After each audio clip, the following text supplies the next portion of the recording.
Alléluia. Frères et sœurs, le mercredi, nous étions conviés à notre frère Jacques. Il nous a invités pour que nous puissions écouter un peu quel a été son message par rapport à ses frères aux 12 tribus d'Israël qui étaient dans la dispersion. Alors, la fois passée, par rapport à Jacques, il était question qu'on puisse voir à l'heure du test comment toi et moi nous réagissons.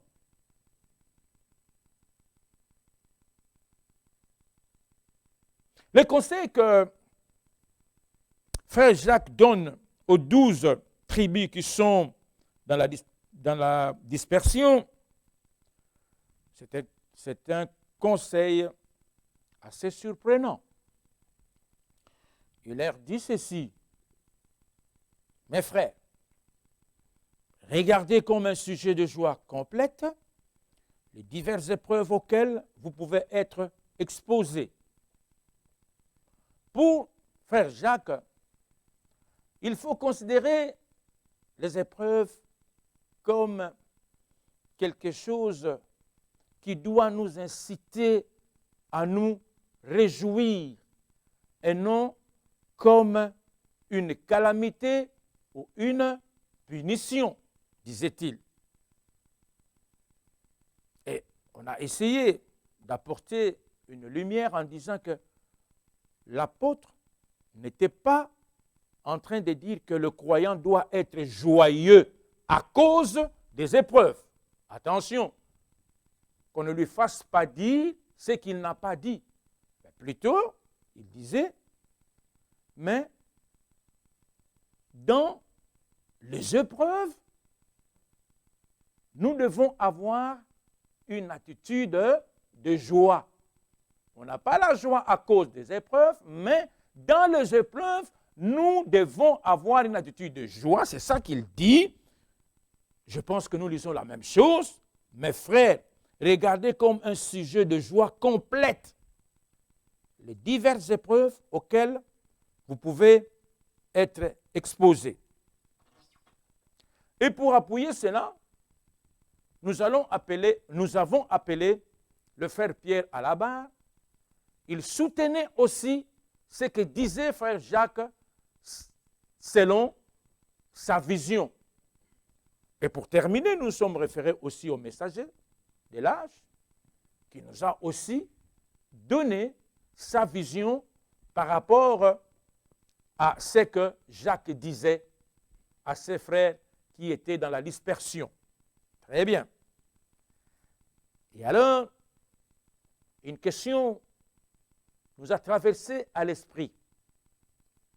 Comment quelqu'un peut-il trouver de la joie dans les épreuves? Alors qu'il y a la tempête, il y a l'orage. Et toi, frère Jacques, tu viens me dire de regarder comme un sujet de joie complète les diverses épreuves auxquelles je peux être exposé. Mais ça ne va pas. Effectivement, ça choque. C'est un os difficile à croquer. Il faut avoir des dents solides, n'est-ce pas? C'est pour cela que je vous avais dit, mes frères et sœurs, il faut maintenant voir quel est ton statut. Es-tu enfant ou es-tu un adulte? C'est pour cela que je vous ai dit d'aller réécouter 2 prédications qui se sont suivies. Dieu fait croître, je le répète encore aujourd'hui, et croître pour les saluts. On avait tous les éléments. Quand on est encore enfant, on est nourri au lait. Mais quand on atteint l'âge adulte, on peut maintenant manger des steaks frites. On peut manger une bonne quantité de la semoule. Mais quand vous donnez à un enfant un morceau de steak, vous allez l'étouffer, ça ne lui fera pas du bien. Alors, pour pouvoir comprendre ce que notre frère Jacques disait, il faut d'abord, là où tu es, que tu saches quel est ton niveau. Tu es enfant ou tu es adulte, un homme parfait. Et comme cela, nous pouvons continuer avec le frère Jacques dans sa façon de voir les choses. Frère Jacques était avec le Seigneur Jésus-Christ. Donc, il ne dit pas de bêtises. Alléluia. Alors, il était question qu'on puisse un peu clarifier cette notion de la joie. On a fait le tour du mot joie. Qu'est-ce que ça voulait dire pour qu'on puisse comprendre? Alors, nous avons vu le sens général du mot joie et nous avons abordé le mot joie du point de vue biblique. Et c'est là où nous nous étions quittés la fois passée sans pour autant répondre à la question: comment quelqu'un peut-il trouver de la joie dans les épreuves selon le conseil de frère Jacques? Alléluia. Aujourd'hui, nous allons essayer au mieux de notre compréhension de ce que Jacques dit, essayer de répondre à cette question. Je vous invite à vous lever. Nous retournons dans l'épître de Jacques. Nous allons lire les 4 premiers versets qui constituent le contexte de notre causerie de ce soir.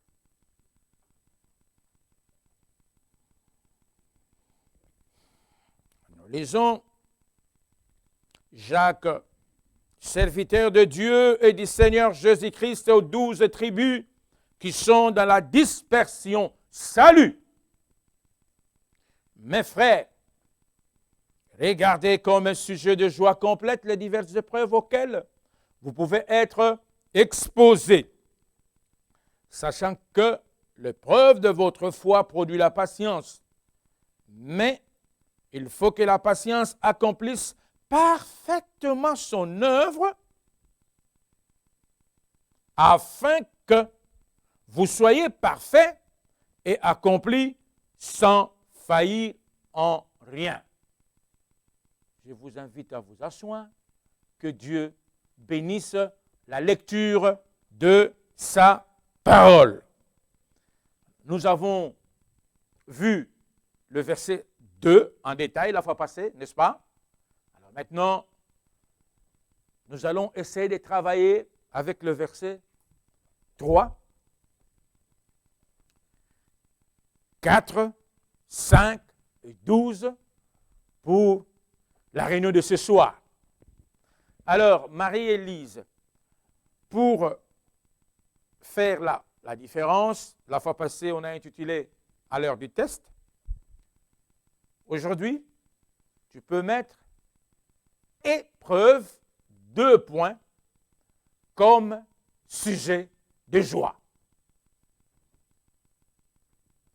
Épreuve comme sujet de joie. Et la grande question, comment quelqu'un peut-il trouver de la joie dans les épreuves? On commence l'analyse avec le verset 3. Mais pour bien saisir le verset 3, il faut qu'on lise d'abord le verset 2. Alléluia. Le verset 2 jusqu'au verset 3. Mes frères, Oui, frère Jacques. Regardez comme un sujet de joie complète les diverses épreuves auxquelles vous pouvez être exposés. 3. Sachant que, du point de vue grammatical, nous voyons bien la succession des idées. Vous devez regarder comme un sujet de joie complète les diverses épreuves auxquelles vous pouvez être exposés. Alors, vous devez savoir que l'épreuve de votre foi produit la patience, mais il faut que la patience accomplisse parfaitement son œuvre afin que vous soyez parfaits et accomplis sans faillir en rien. Donc, en lisant ces deux versets 3 et 4, il apparaît que les chrétiens peuvent faire face aux épreuves avec joie parce qu'il y a des riches bénéfices à retenir. Alléluia. Je ne sais pas si nous disons la même chose, si nous comprenons la même chose. Alors, il y a des riches bénédictions à retenir là-dedans. Verset 3 nous donne le premier bénéfice. Il dit, sachant que l'épreuve de votre foi produit la patience. Le produit ici, ça voudrait dire que quand vous êtes éprouvé, il y aura un résultat. Alléluia. Donc le premier bénéfice, c'est la patience. Ah, mon frère Benoît, mettez à notre disposition des outils qui doivent nous aider à bien faire. Ça là, ah. Bon, je mettais, puisque sinon, une autre personne se sentira encore. Ah, frère Benoît. Bon, voyons. Ah, là, ça va. Donc, le premier bénéfice de l'épreuve de Jacques, c'est la patience. Tout le monde a vu? Enfin, je n'invente pas quand même. Hein? Tout le monde a vu. Mes frères, regardez comme un sujet de joie complète les diverses épreuves auxquelles vous pouvez être exposés. Sachant que l'épreuve de votre foi doit donner un résultat. Quand vous êtes éprouvé, selon frère Jacques, il y aura un résultat. L'épreuve de votre foi va produire la patience. Donc, tu n'auras la patience nulle part, chef. Ça va? La patience, tu l'auras nulle part. La patience, tu l'auras plutôt dans le champ de l'épreuve. C'est ça que nous dit frère Jacques. Alors, patience. Avant d'aller plus loin, on doit quand même essayer un peu d'ouvrir un peu cette affaire de patience. Selon Robert, il me donne deux façons de comprendre la patience. Robert dit, c'est une vertu qui consiste à supporter les désagréments, les malheurs, point, résignation. Deuxième façon de saisir le mot patience, selon Robert, il dit qualité de celui qui sait attendre en gardant son calme. Alléluia. Alléluia. Robert, c'est un païen. C'est un païen, mais la flèche de Robert est bien tirée. C'est bien tiré, chef, hein? Ça va? On est bien là? Très bien. Donc la patience, tu ne vas pas la chercher n'importe où. Ça ne se va pas au marché. La patience, dans le cadre qui nous concerne, c'est le résultat d'un test.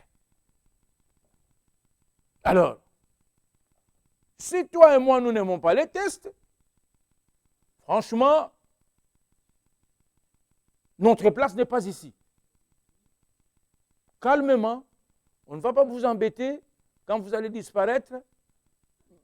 Tombeau ne va pas t'appeler, ni surtout celui-là qui parle. Non. Parce que vous avez déclaré que non. Moi, sur ce chemin-là, non, ce n'est pas pour moi. Le chemin-là est rocailleux. Je n'entre pas là-dedans. On se comprendra. Hein? Mais on est libre. Nous ne sommes pas des robots. Dieu vous a donné le libre arbitre. C'est le plus grand démocrate. Moi, sur ce chemin-là, en tout cas, c'est comme ça là. Non, je ne vous suis pas. C'est bon, si tu ne viens pas, ne m'empêche pas. Laisse-moi suivre mon chemin. Alors, cette affaire-là n'est donnée que dans un cadre précis, qui est l'épreuve. Alors, Robert, le païen, vient de nous dire ce que c'est. Du point de vue de la parole,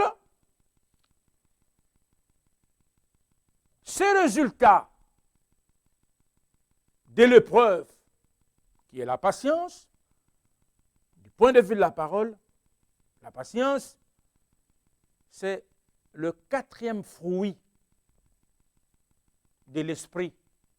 Alléluia. Pour ne pas vous compliquer, le fruit, on a dit, c'est un tout, ce n'est pas au pluriel. Mais ce fruit-là a des saveurs. Il y a 9 saveurs dans ces fruits. Et parmi ces saveurs, il y a la patience. Alléluia.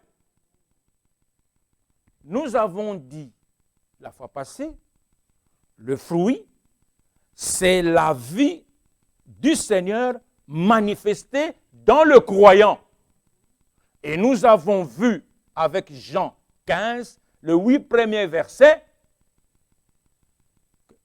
ce fruit n'est pas produit par le croyant. Ce fruit est produit par Christ lui-même. Et c'est pour cela que on a dit, cette vie de Christ va se manifester dans le croyant à travers les 9 saveurs que nous pouvons observer dans le fruit. Alléluia. Nous pouvons continuer.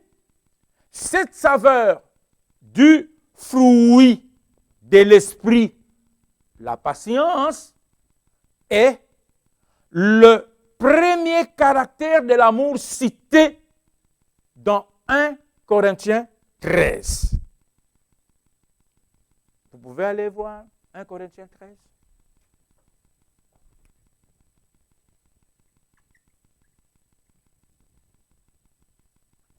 « 1 Corinthiens 13, verset 4. Tout le monde est là? Qu'est-ce qui est dit? Qu'est-ce qui est écrit? Ah! Voyez-vous? Cette saveur du fruit de l'esprit, la patience, est le premier caractère de l'amour cité dans 1 Corinthiens 13 et 4, qui dit « L'amour est patient » ou « La charité est patiente ». Ce n'est pas sans importance cette affaire-là. Hein? Ce n'est pas sans importance. Ouvrons les yeux spirituels.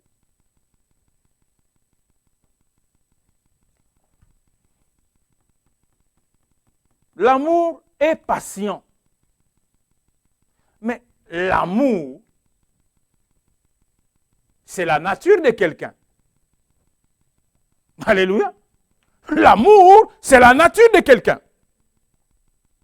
1 Jean 4. Donc, ce quelqu'un-là est patient. Nous y sommes? On se suit? La charité est patiente. L'amour est patient. Mais attention, l'amour, c'est la nature de quelqu'un. Qu'est-ce qui est écrit dans 1 Jean 4, verset 8? Ah, mais nous sommes des étudiants de la Bible, il faut suivre dans la Bible, il ne faut pas rester à m'écouter, il faut lire dans la Bible comme ça, vous suivez bien.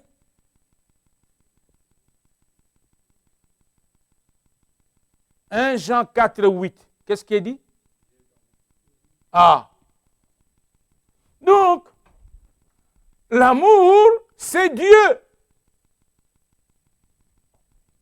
On suit toujours. Ça va?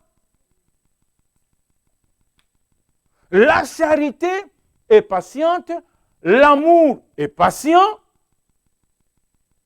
Mais l'amour, c'est qui? L'amour, c'est la nature de Dieu.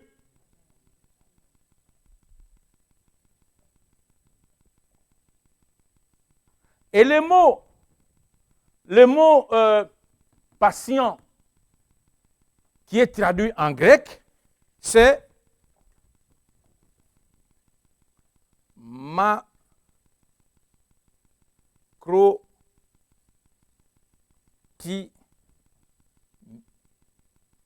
macrothymia.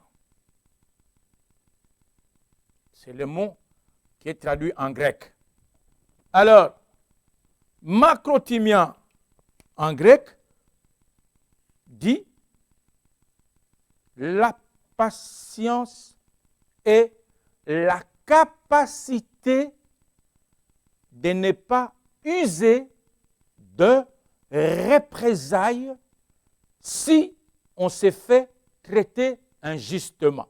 C'est comme ça que, en grec, patience veut dire la capacité de ne pas user de représailles si on s'est fait traiter injustement.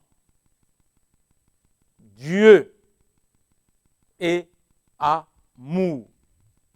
L'amour est patient. L'amour est patient. Mais justement, vous voyez que ça ne se passe pas dans des eaux calmes. Ça ne se passe pas dans des eaux calmes. Alléluia. Alléluia. Cette affaire ne se passe pas dans des eaux calmes. Ce bénéfice, quand la foi est éprouvée, ça doit produire un bénéfice qui est la patience. Mais attention. Alors, il y a une nature qui doit être dégagée. C'est Dieu. C'est Dieu. Donc, ce que Jacques est en train de dire, quand il dit, lorsqu'il dit, mes frères, regardez comme un sujet de joie complète les diverses épreuves auxquelles vous pouvez être exposés, sachant que l'épreuve de votre foi produit la patience.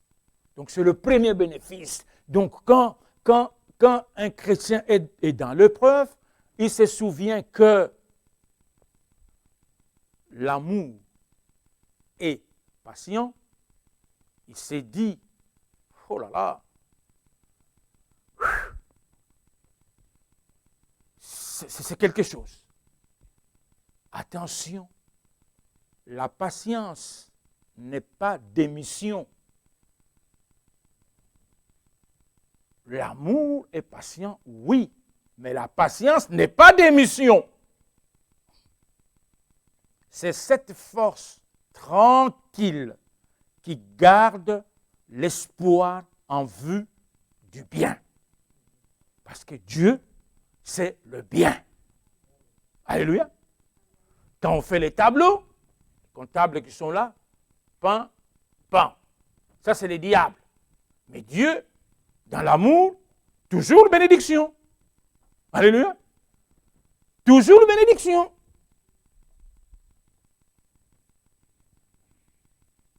Si nous patientons tout en brouillant intérieurement, ce n'est pas la patience du Saint-Esprit. Ah oui. Là, sur 10, c'est déjà 0. Mais enfin, on se retient comme ça. Non. Explose tout simplement. Comme ça, tout le monde verra que tu as raté ton test. C'est mieux. Alléluia.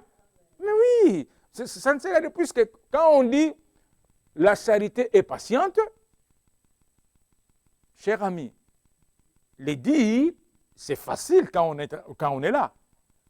Mais maintenant, il faut être sur le terrain des affaires. C'est sur le terrain des affaires qu'on verra qui sommes-nous. Très bien. Si nous patientons tout en brouillant intérieurement, ce n'est pas la patience du Saint-Esprit. Parce que le Saint-Esprit, c'est Dieu en nous. Alléluia. Dieu en nous. Dieu en nous, donc ça pose problème. C'est pour cela que je vous avais dit la fois passée, il faut que chaque fois qu'on vient ici, on doit bien comprendre les 4 objectifs de la parole. Enseigner, convaincre, corriger et instruire. Ici, je n'enseigne pas, j'instruis. J'instruis. Enseigner, c'est une matière, je viens vous enseigner sur les 7 sceaux. Point barre, terminé. Vous avez la connaissance des 7 sceaux. Mais dans l'instruction, on est en train de bâtir l'homme qui va, devant les difficultés, savoir se comporter, dire c'est bon, c'est mauvais. Mais vous pouvez avoir une connaissance passive de 7 sceaux. Alléluia. On vous prêche les 7 sceaux d'une manière parfaite. Très bien. Mais en termes d'instruction, ça pose problème. Alléluia. Et ici, Jacques instruit. Alléluia. Il est en train de nous instruire comment nous devons nous comporter dans notre vie de croyants. Non, je n'aime pas ce mot-là. Dans notre vie de fils de Dieu. Quelle est la différence? Croyant, c'est universel. Mais fils de Dieu, c'est particulier, c'est mon père. Et, non, c'est mon père, c'est mon père. C'est mon père, attention. Je suis son fils. Et il est mon père. C'est différent. Alors, la patience, en tant que 4e fruit de l'esprit, permet de vaincre la frustration, l'irritation ou le découragement. Elle nous permettra de mûrir en nous apprenant à laisser l'esprit agir en nous quand il est faux et comme il est faux. Quand vous ne laissez pas l'esprit agir quand il est faux et comme il est faux, vous courez de grands risques. Elle nous permet à tenir bon dans la confiance en attendant de porter son fruit comme Jacques le dit. Jacques 1, 4. Et la parole de Dieu nous encourage à toute patience et à toute persévérance avec joie, selon Colossiens 1, verset 11. Quelqu'un peut lire?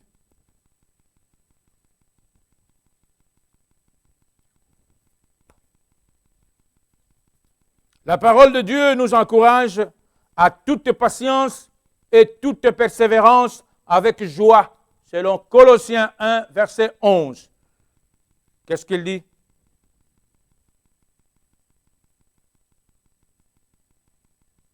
Celui qui a trouvé peut lire.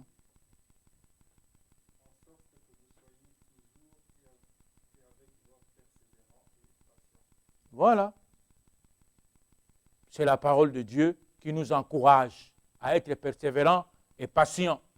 Alors, puisqu'on a parcouru du point de vue général avec Robert et du point de vue des Écritures, et à l'origine, patience, le mot patient qui a été traduit en grec, c'est makrothymia, et il nous explique qu'est-ce que ça signifie.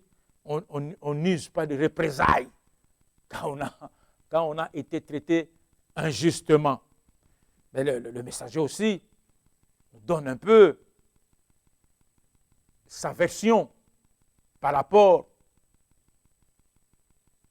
à cette saveur du fruit de l'esprit qui est la patience, dans la stature d'un homme parfait. À la page 36, il dit, il n'y a pas de paragraphe, il dit, alors après cela, quatrièmement, vous voulez joindre de la patience à votre foi. Si vous avez la foi, elle produit la patience. Mais, avant de produire la patience, il faut que la foi soit éprouvée. N'est-ce pas? Ça, c'est aller un peu vite en besogne. La foi doit d'abord être éprouvée pour qu'elle puisse produire la patience. Alléluia. De la patience avec quoi? Quelle sorte de patience? Premièrement, il faut avoir la patience avec Dieu. Si vous avez une foi véritable et authentique, vous aurez une patience authentique. Parce que la foi produit la patience. Mais nous comprenons bien, avant que la foi ne produise la patience, il faut que la foi soit la foi soit mise à l'épreuve d'abord. Et ensuite, elle produira ses résultats, ses bénéfices. Voilà pourquoi Jacques demande à ce que nous puissions regarder comme un sujet de joie complète les diverses épreuves auxquelles nous pouvons être exposés. Très bien. Quand Dieu dit quelque chose, vous le croyez, c'est tout. Vous avez alors de la patience. Eh bien, je lui ai demandé hier soir de me guérir. Et ce matin, je suis tout aussi malade. Oh là là, quelle patience. Dieu a dit quelque chose à Abraham et 25 ans plus tard, il n'y avait même pas un signe de cela. Il a continué à le croire. Il fut patient avec Dieu. Vous avez faim, ma soeur. Vous avez faim, mon frère. Ok. Regardez. Combien coûte un pain? Un pain peut-être coûte 1 euro. Mais vous n'avez pas les 1 euro. Le frère vient, il vous donne 1 euro. Mais le magasin, c'est à 2 kilomètres de chez toi. À partir du moment où tu auras reçu les 1 euro, jusqu'à ce que tu fasses ce trajet, il y aura beaucoup de choses en cours de route. Est-ce que vous aurez encore faim? Non, parce que vous avez le pouvoir d'achat. Vous savez que, vous savez déjà les 1 euro qui résout le problème. Alléluia. Donc mon problème de pain est résolu. Ça peut prendre les 2 jours, mais je sais que j'ai au moins le 1 euro qui me permettra d'acheter mon pain. C'est ça la foi. Alléluia. Peu importe le temps que ça va prendre, mais j'ai la certitude, c'est ça qui est écrit dans la Bible. La foi est une ferme assurance de choses qu'on espère. La démonstration de celles qu'on ne voit pas. Mais j'ai déjà les 1 euro. Mais je ne vois pas le pain. Alléluia. Je ne vois pas encore le pain. mais à un certain moment, j'aurai mon pain. Donc il faut avoir de la patience. Noé avait de la patience. Alors Dieu éprouve votre patience. À la page 41. Et nous devrions aussi avoir la patience les uns avec les autres. Vous voyez? Parfois, nous devenons tellement impatients les uns avec les autres. Nous pensons que nous devons être comme Moïse. Moïse avait de la patience avec les gens. Regardez, c'est ce qui a fait qu'ils n'ont pas pu traverser. Si vous ne l'avez pas, n'essayez pas de construire sur ceci. Ayez de la patience.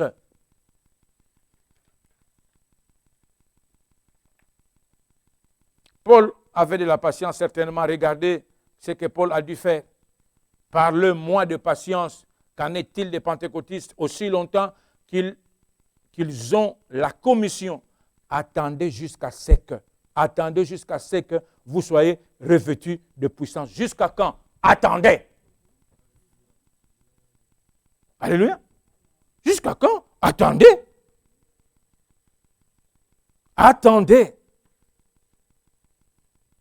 La promesse de Dieu constitue une garantie pour tout un chacun. Dieu a dit oui. Et comme Dieu a dit, maintenant, déclarez que cette affaire-là devienne pratique dans ta vie. Alléluia. Il y a l'ordonnance. Il donne l'ordonnance. Je suis l'Éternel qui te guérit de toutes tes maladies. Tu as l'ordonnance. Alléluia. Tu as l'ordonnance. Maintenant, il faut que tu apprennes à activer les lois divines de la parole. Comme je disais la fois passée, l'interrupteur est là. Appuyez sur l'interrupteur. Est-ce que vous avez l'ordonnance, oui ou non? Si vous n'avez pas, ça c'est autre chose. Mais si vous avez l'ordonnance, ayez vos apaisements. Il faut attendre jusqu'à ce que Dieu jugera. C'est ça qu'on a dit. Hein? On a dit, la patience nous permet de mûrir en nous apprenant à laisser l'Esprit agir en nous quand il faut et comme il faut. C'est important. Alléluia. Après avoir fait ce tour maintenant, qui était important, retournons au verset 3. Comment quelqu'un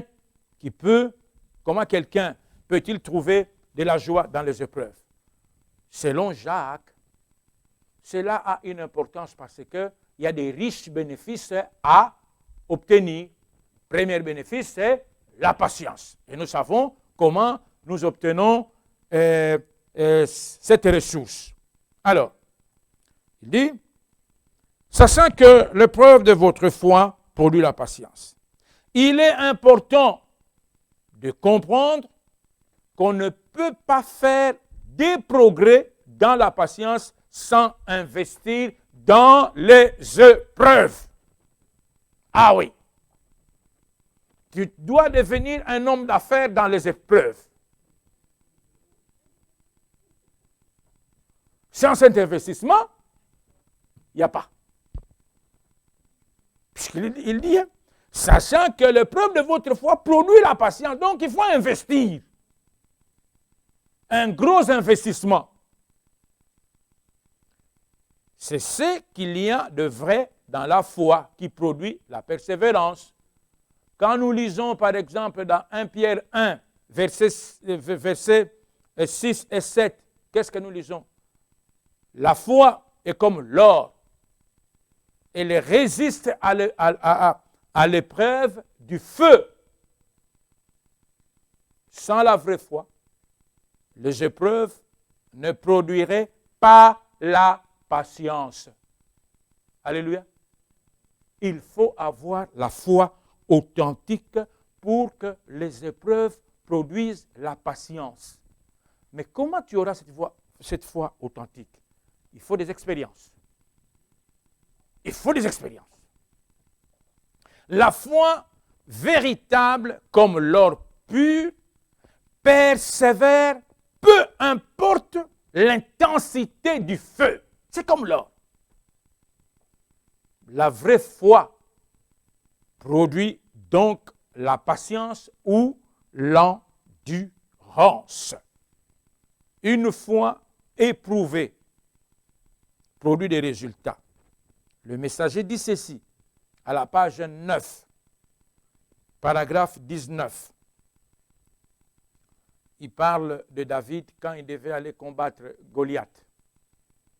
Il y avait notre frère Saoul qui avait un discours décourageant. Maintenant, tu ne vas pas aller combattre avec ce monsieur-là. Il est quand même un homme de guerre depuis longtemps.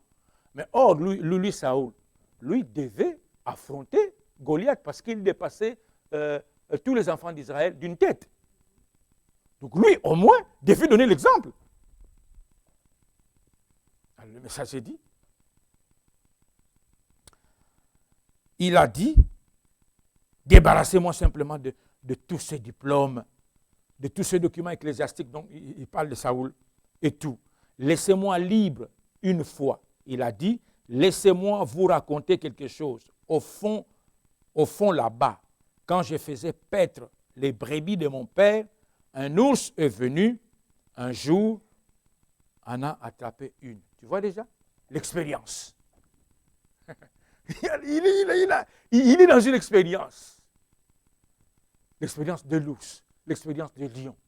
Mais toi, tu n'as jamais eu une expérience. Où trouveras-tu la foi? Alors il dit, je l'ai terrassé. Et lorsque je suis allé vers lui, il s'est redressé contre moi. Je l'ai tué. Il a dit, le Dieu qui m'a délivré de la patte de l'ours et de la griffe du lion, combien plus me délivrera-t-il de main de ces Philistins incirconcis qui défient l'armée du Dieu vivant? Vous voyez, il avait la foi parce qu'il avait une expérience, papa. Ozoyok. Il avait la foi parce qu'il a fait des expériences glorieuses. Et c'est cette foi-là qui est éprouvée. Et cette foi-là doit produire la patience. Parce que c'est basé sur une expérience. Ce n'est pas basé sur ce que moi je te raconte tous les jours. Ah, le frère Albert, vraiment. Ça, c'est lui et toi. Oui, mais attendez. Oui, je veux bien. Quand tu as mis ton parfum, tu n'as pas besoin de parler. On va sentir ton parfum. On va te demander, mais c'est quelle marque? Et là, tu dis, c'est du Kouros. Tu vois ça? Mais il ne faut pas se limiter à ce qu'on te dit. Non. Il ne faut pas te limiter à ça.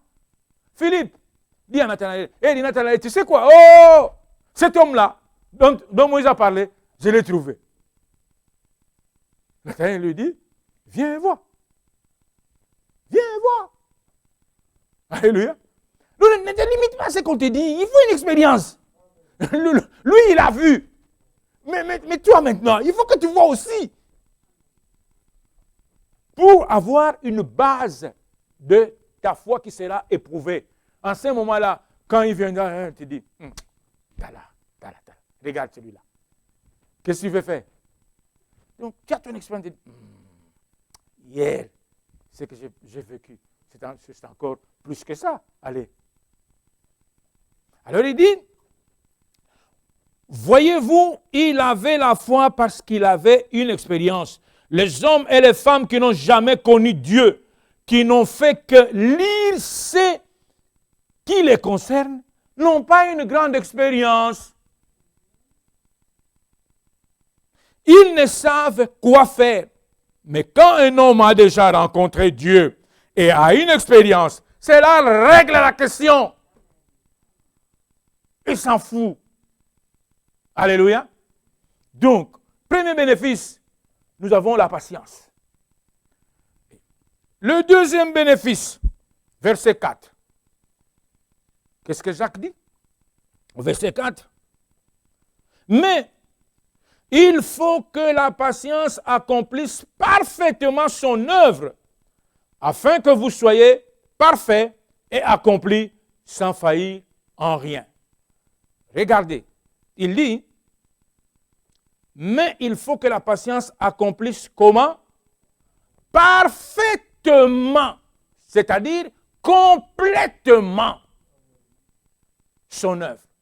Tout comme la foi éprouvée et véritable produit la patience, comme on vient de le voir, celle-ci doit de même pouvoir poursuivre son œuvre jusqu'à la fin pour produire finalement la maturité et l'épanouissement spirituel. Alléluia. Ça, c'est le deuxième bénéfice. L'épanouissement spirituel et la maturité. Il y a deux adjectifs qui montrent très bien cela. Il y a parfait et accompli. N'est-ce pas? Il dit, mais il faut que la patience accomplisse parfaitement son œuvre, afin que vous soyez comment? Parfait et accompli. Vous comprenez? Premier bénéfice, patience. Deuxième bénéfice, tu deviens un homme mature, un homme parfait, un homme accompli. C'est comme ce que je venais de dire, la foi véritable comme l'or pur persévère, peu importe l'intensité du feu. Voilà. Il y a la tempête, mais tu sais bien que Dieu peut ramener le calme d'un moment à l'autre. Alléluia. Parce que l'épreuve de la foi a fait son job. Alléluia. L'épreuve de la foi a fait complètement son job. Tu es parfait et accompli. Et regardez, le verset 4, comment il se termine? Comment il se termine le verset 4? Le verset 4 se termine par un but élevé. Lequel? Sans faillir en rien. Ah! Donc là, quand tu es un homme qui considère les épreuves comme un sujet de joie, tu es accompli, tu es parfait. Donc devant cette épreuve-là, tu es comme ça. Alléluia. Sans faillir en rien. Tu ne trembles pas. Alors maintenant, à ceux qui vont se sentir confus ou frustrés par rapport à ce but élevé, c'est-à-dire sans faillir en rien, que dit le verset 5? Le verset 5 nous dit, si quelqu'un d'entre vous manque de sagesse, qu'il la demande à Dieu, qui donne à tout simplement et sans reproche, et elle lui sera donnée. Ce qui manque, la sagesse, cette grande ressource, non qu'à la demander à Dieu. Et le verset 6-8, il dit, mais qu'il la demande avec foi, sans douter, car celui qui doute est semblable au flot de la mer, agité par le vent et poussé des côtés et d'autres, qu'un tel homme ne s'imagine pas qu'il recevra quelque chose du Seigneur. C'est un homme irrésolu, inconstant dans toutes ses voies. Il faut cependant remplir certaines conditions pour avoir droit aux ressources de Dieu. 1. Demander avec foi. N'est-ce pas? C'est ça qui est dit. Demander avec foi. Et tu ne peux pas être un homme inconstant, irrésolu. Donc 2, c'est lui qui demande, la sagesse, doit faire preuve d'espérance. Alléluia. Il faut faire preuve d'espérance. L'espérance, c'est quoi? Sentiment qui fait entrevoir comme probable la réalisation de ce que l'on désire. Tu ne peux pas commencer à douter, tu es là, un homme irrésolu. Non. Et au verset 12, qu'est-ce qui est dit? Et n'importe qui peut demander, hein, riche, pauvre, tout le monde peut demander, c'est bien écrit, hein? J'allais sauter ça. Tu as des conditions humbles, tu es riche, tu peux demander, mais sans douter, et il faut avoir de l'espérance. Alléluia. Puisque la sagesse, c'est aussi un élément important dans cette affaire des épreuves. Il faut avoir de la sagesse. Alors, le verset 12, qu'est-ce qu'il dit? Heureux l'homme qui supporte patiemment la tentation, car après avoir été éprouvé, voyez-vous, il recevra la couronne de vie que le Seigneur a promise à ceux qui l'aiment. Donc, Dieu bénit celui qui supporte la tentation, patiemment. Vous comprenez? Patiemment. La patience est là. C'est lui qui supporte la tentation patiemment. Une fois qu'il a été éprouvé, le chrétien qui demeure ferme dans l'épreuve recevra la couronne de vie, comme il est écrit ici. Et allons voir dans Apocalypse 2. Apocalypse 2, verset 10. Qu'est-ce qui est écrit? Il est écrit ceci. Ne crains pas ce que tu vas souffrir. Voici le diable jettera quelques-uns de vous en prison afin que vous soyez éprouvés. Et vous aurez une tribulation de 10 jours. Sois fidèle jusqu'à la mort et je te donnerai la couronne de vie. Voyez-vous? Donc c'est après avoir supporté l'épreuve, tu auras une couronne de vie à celui qui vaincra. Alors mes frères et sœurs, à l'heure de l'épreuve, Jacques donne un conseil qui peut paraître de prime abord un peu compliqué, mais quand on traverse les Écritures, nous comprenons que le frère a raison. Le frère a raison. Il faut regarder comme un sujet de joie les diverses épreuves auxquelles nous pouvons être exposés parce qu'il y a des bénéfices. Il y a des bénéfices là-dedans. La patience, on voit que la patience, mais c'est... la charité est patiente. L'amour est patient. Mais l'amour, c'est la nature de Dieu. Donc, moi, en tant que fils de Dieu, il faut que je ressemble à mon Père. Alléluia.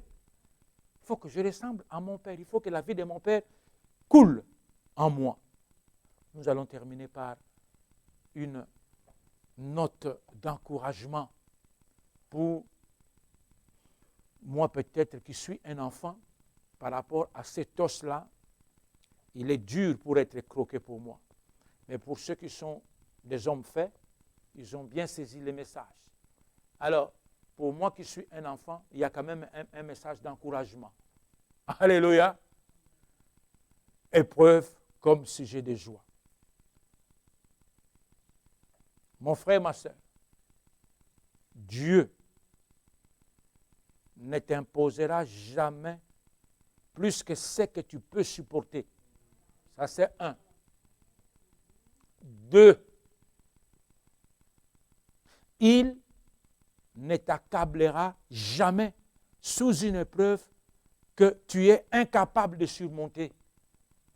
Paul l'affirme dans 1 Corinthiens 10, verset 13. Alléluia. Ça, ce sont les 2 éléments d'encouragement. Au lieu que vous sortiez d'ici avec tristesse. Non. Nous avons 2 éléments d'encouragement. Toutefois, ne sois pas surpris, car le test peut tomber sur toi à n'importe quel moment. Ah, puisque si tu es sur cette voie-là d'un fils de Dieu, sache que la patience ne tombera pas du ciel. Sache que la maturité ne tombera pas du ciel. Ce sont des bénéfices que tu peux acquérir par l'épreuve de la foi. Alléluia. Et la foi, tu l'auras suite aux expériences. Sans expérience, chef, tu n'as pas de base pour pouvoir construire ta maison. Pas de base possible. Tu dois quand même savoir que le test peut tomber sur toi à n'importe quel moment. Alors, mon frère, ma soeur, tu dois toujours te souvenir de Josaphat. Comment Josaphat a résolu son problème quand il était en crise, quand il était devant l'épreuve. Comment Josaphat a résolu son problème. C'est pour cela que nous avons vu, nous sommes sans force. Nous ne savons que faire. Mais nos yeux sont sur toi. J'avais dit, c'était un modèle que nous, les enfants de Dieu, que nous devons adopter quand nous sommes en proie à l'irritation, quand nous sommes en proie à la frayeur, quand nous sommes en proie à la peur, suite à un danger. C'est un modèle que nous pouvons suivre. 1. Savoir identifier les problèmes, c'est-à-dire le vrai ennemi. Quand on n'a pas une perception correcte de ce qui se passe, il y aura la confusion. Ça, c'est 1. 2. Admettre ta faiblesse par rapport au problème. Parce que tu n'es pas maître des circonstances. Le maître des circonstances et des temps, c'est Dieu. 3. Quand tu as identifié les problèmes, quand tu as admis ta faiblesse, maintenant, place le problème au pied du Seigneur. Ça, c'est dans 2 Chroniques 20. Hein. Donc, je ne fais que résumer comment Josaphat a procédé. 2 Chroniques 20. Quand tu as placé les problèmes au pied du Seigneur, qu'est-ce qui te reste à faire? Il a publié un jeûne. Prier. Tu as placé le problème au pied du Seigneur. Maintenant, priez. Priez. Il ne s'agit pas de faire du forcing. Mais non, mais Dieu, j'attends. Non, priez, priez, priez. Priez, priez. Hein? Et c'est en ces moments-là que tu peux entendre Ésaïe 30. Prenons Ésaïe 30. Priez. Ésaïe 30, 21.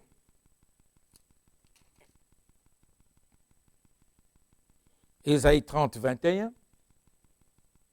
Nous sommes au 3e point. Tu places au pied du Seigneur le problème et ensuite tu pries. Et c'est en ce moment-là que tu peux entendre Ésaïe 20 te parler, Ésaïe 30, 21 te parler.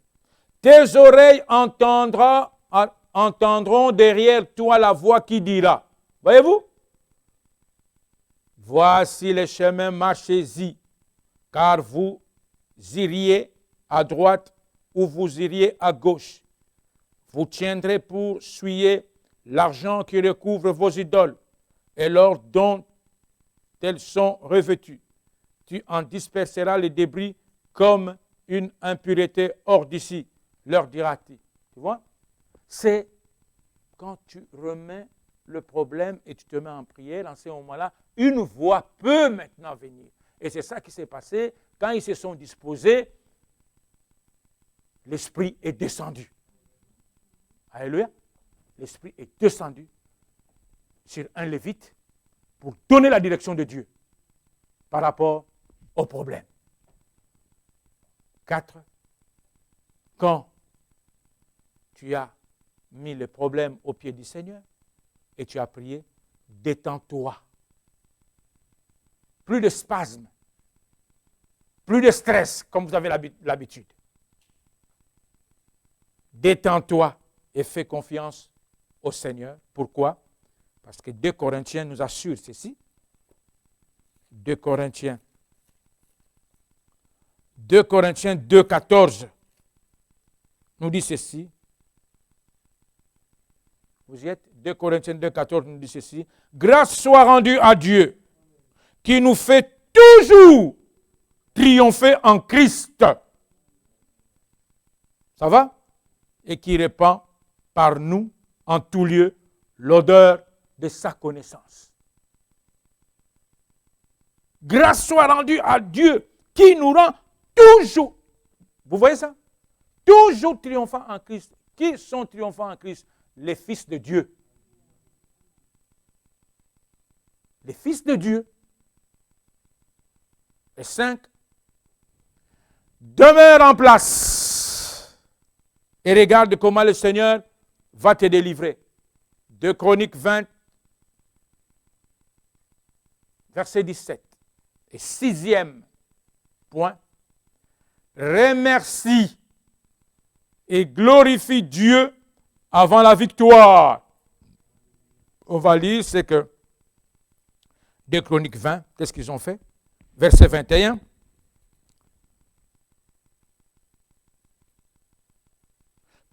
Puis, d'accord avec le peuple, il nomma des chantres qui, revêtus d'ornements sacrés et marchant devant l'armée, célébraient l'Éternel et disaient, il disait quoi?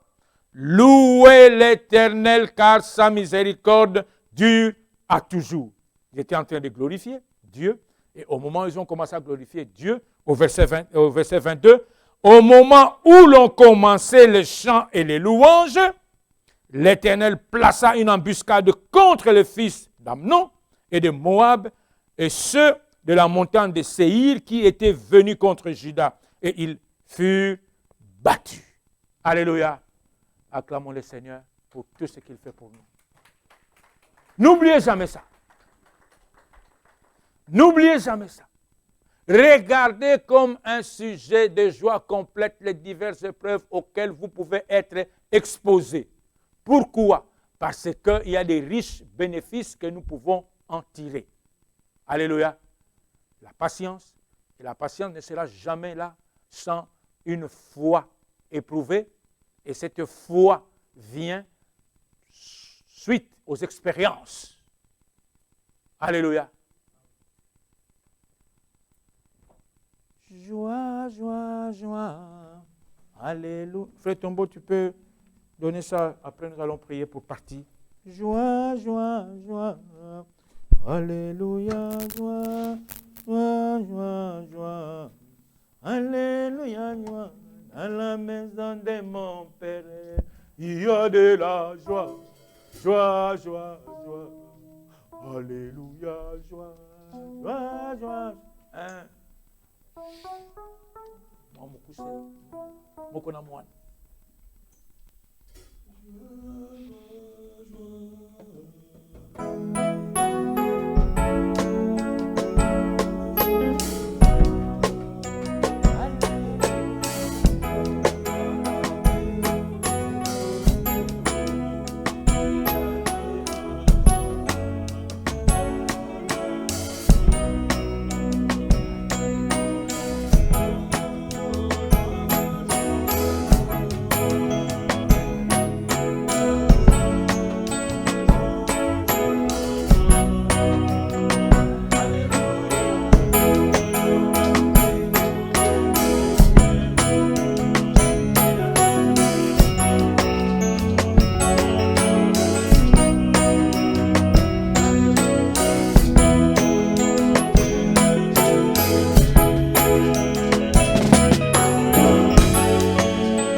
Solo Mokonzi.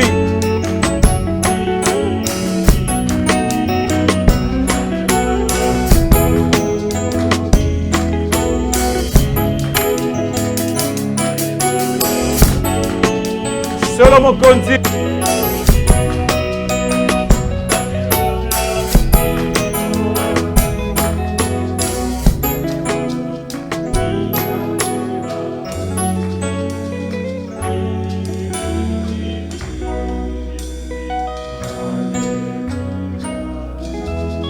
Si Frère Emmanuel peut clôturer la réunion. Merci Seigneur notre Dieu pour ce moment que tu nous as donné. Solo Mokonzi. Okumba maosanzo la mapoete ozali nzambe. Obongi na masanzo litango nyonso nkolo.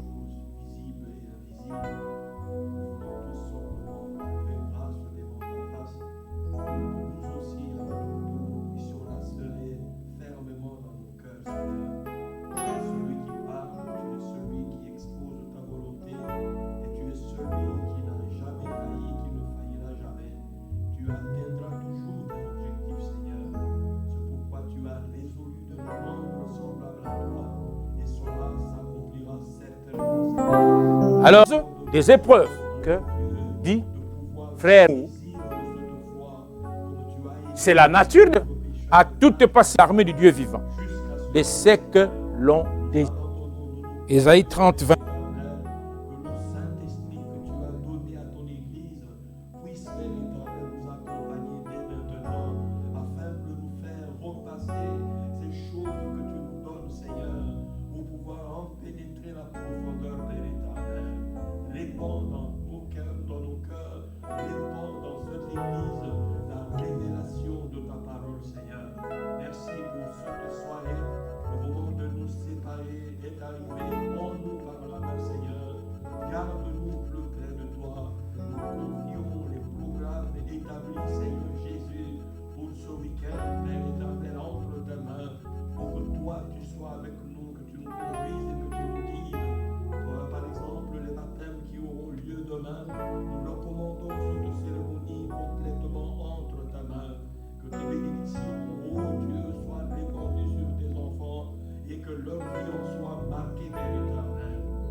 Seigneur.